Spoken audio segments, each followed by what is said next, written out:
शिशु विद्या मंदिर संस्कार एवं ग्रंथ शोभायात्रा ढेंकीकुट सरस्वती शिशु विद्या मंदिर द्वारा विद्या आरंभ संस्कार एवं ग्रंथ शोभायात्रा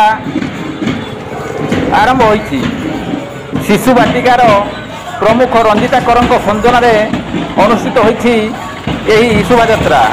प्रधान आचार्य लोकनाथ महंत महत्व उद्देश्य संपर्क में कही शिशु मंदिर ठारू ढेंकुर शिव मंदिर को यात्रा करते शिशु प्रारंभ श्रेणी 30 जन एवं माँ मैंने जोग देते।